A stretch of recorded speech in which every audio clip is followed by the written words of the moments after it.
The marketplace of Andalus was alive with sounds, the chatter of merchants, the clinking of gold coins, and the rich aroma of spices and perfumes filling the air.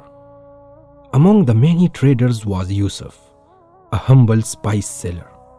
His small stall, lined with colorful spices from distant lands, was his pride and joy.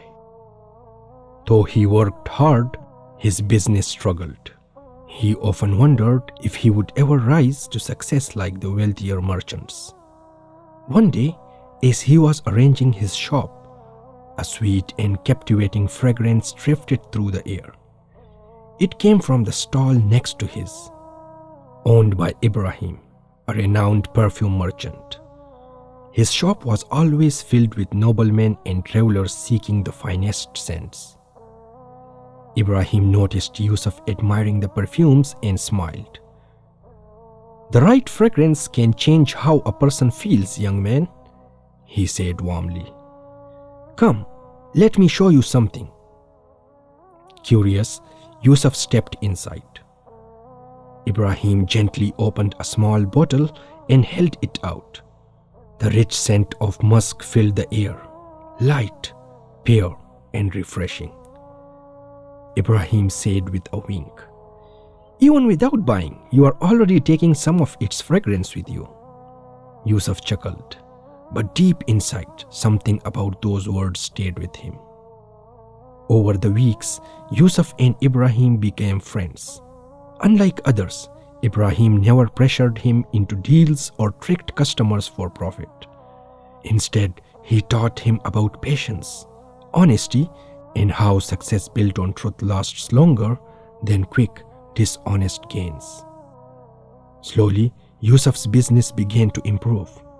He followed Ibrahim's advice, measuring spices fairly, treating customers kindly, and trusting that Allah provides for those who do good. But not everyone was pleased with his progress.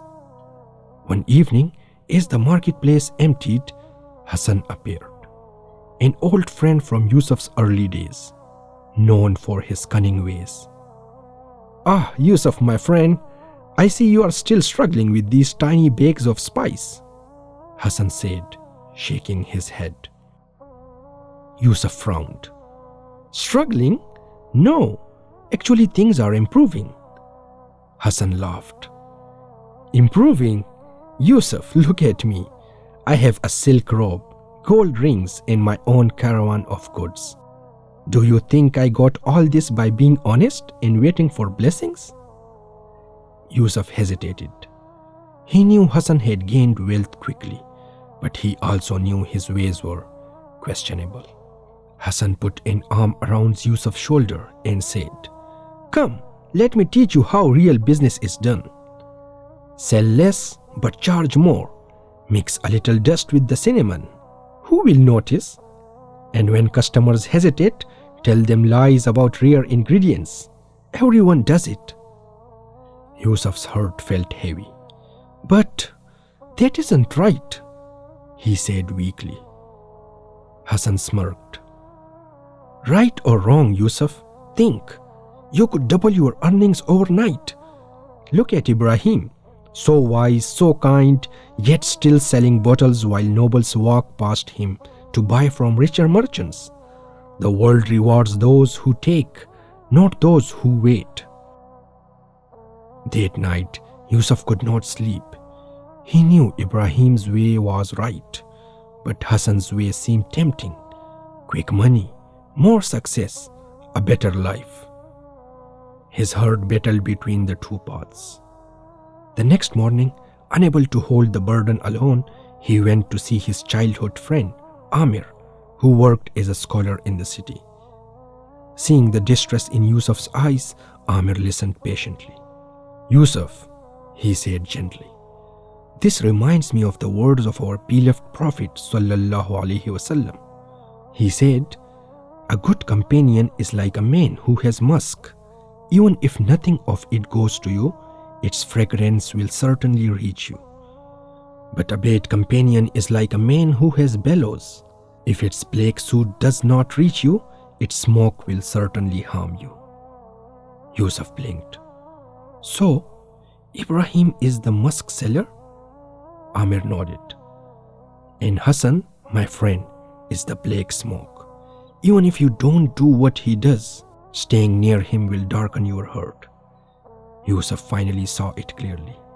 The peace he felt around Ibrahim, the burden he carried after listening to Hassan, it all made sense now. He stood up, a new determination in his heart.